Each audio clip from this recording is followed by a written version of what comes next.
I'm Carmine Gallo here with Sir Richard Branson to talk about his new autobiography, Finding My Virginity. Do you like to be called Sir? Or is that something I should only say when I'm in the presence of the Queen? No, nobody else calls me Sir.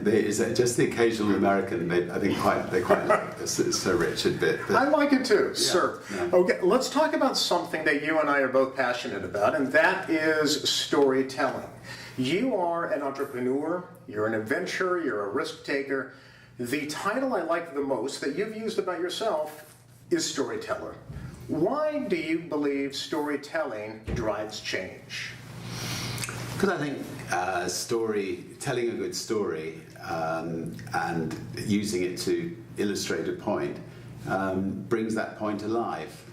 My dad was a great storyteller, and his generation, the generation before that, they didn't have television, so people would sit around the campfire listening to them telling wonderful stories, and they got passed down generation by generation. And the reason I've written a couple of autobiographies is to tell stories which hopefully people will get some ideas from. And I think you're a natural storyteller. On the first page of your book, very first page, here's what you write. If your life is one long success story, it won't make for a good read.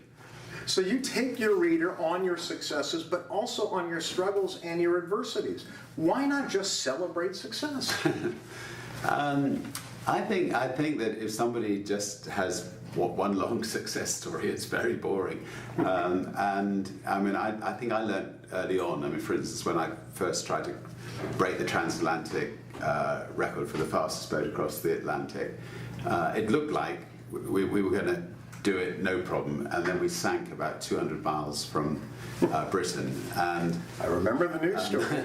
And we picked ourselves up, and the next year we were successful, and it became massive positive news. But if we'd been just successful the first time around, people would have gone, "Oh, that's good." But and so I think, and also I think when writing a book, it's important. Our first book, Losing My Virginity, was all about our struggles to survive and get there. The second book, Finding My Virginity, obviously we were on a different plateau. But we still had plenty of struggles, and I think those struggles make for interesting reading. Now, speaking about the new book, Finding My Virginity, I brought some materials. I want you to tell us what they all have in common, and I think you know where I'm going with this. I have a beer coaster. You can have the beer coaster. It looks like you're about to pitch an idea on a bit. I have a napkin, a cocktail napkin. It has to be a small cocktail napkin, and I have an envelope. So I'll let you finish it. In your book, you say, if a pitch cannot do what, you're not interested. Well, if it cannot fit onto a beer mat, a napkin, or the back of an envelope, then I'd rather listen to somebody else's pitch that can fit on. I think that most good ideas can be expressed very quickly. The old elevator pitch thing, I think it's true. And in my book, I talk about people, seeing me on a bike and coming alongside me and pitching an idea. My son-in-law, for instance, did that, and we ended up starting Virgin Sport as a result. So short, succinct, get your key points across and grab the attention. You have a fascinating story in the book where you talk about the pitch literally on the beer mat, which was for originally Virgin Blue, which is now Virgin Australia Airlines. It was pitched, obviously you had to go into details, but the original pitch on the phone was by your former CFO, who pitched it from something he had written literally on a beer coaster. Yeah, that beer coaster only a few words. Resulted in $10 million investment, which resulted in $3 billion value 3 years later. And we actually had fun telling some really quite exciting stories about how that little airline in Australia took on Qantas and did very well. And did very well. But Richard, tell me, let's think this through.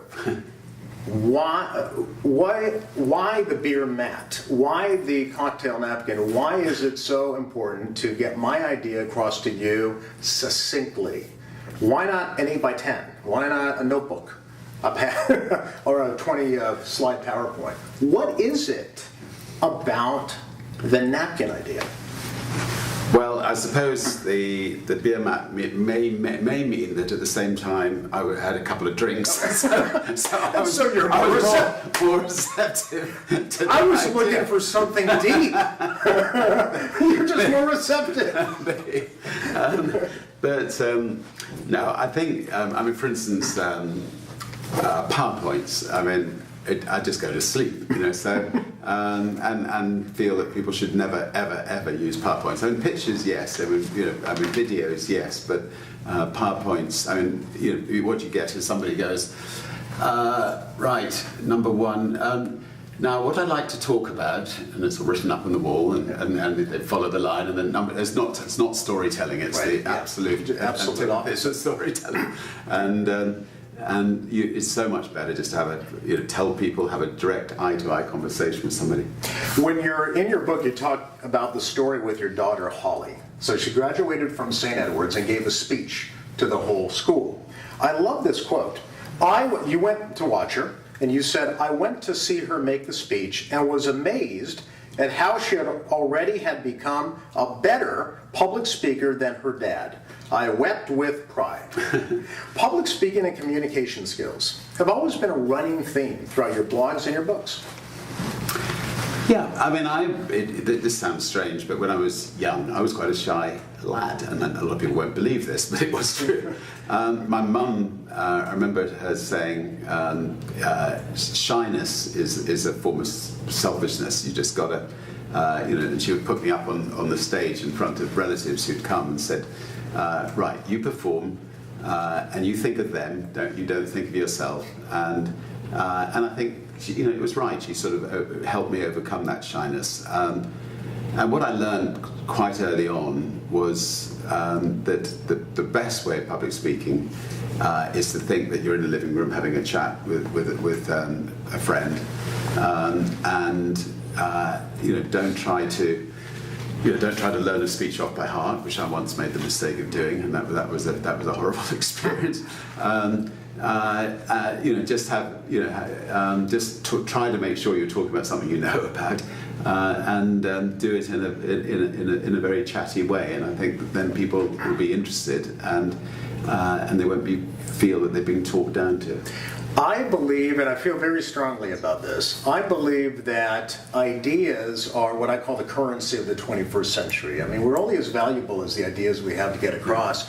Your ability to communicate persuasively is one of the single greatest skills that I believe set an entrepreneur or a business professional apart these days. Would you agree? Yeah, I would agree. I think that because I'm dyslexic, I simplify everything. I don't complicate. I don't complicate things. And Virgin, in all its businesses that we go into, we don't talk jargon.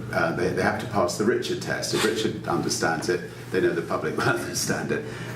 So, for instance, if in financial services, we of all people have a bank, and our rival financial service companies will use things like the bid-offer spread is 5%, which basically means they nick 5% of your money before you even start, which is maybe why they use these complicated jargon. But if it was a Virgin, we would say, this sounds ridiculously unfair, but we'll take 5% of your money before you start.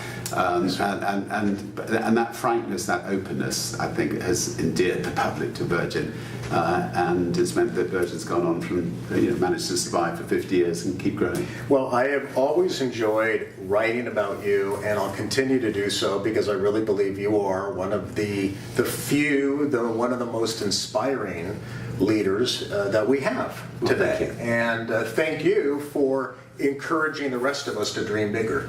Well, you're very kind, and I always enjoy reading what you write about. So thank you very much. Thank you, Richard. Nice meeting you. Yeah, thanks for coming by on a Sunday.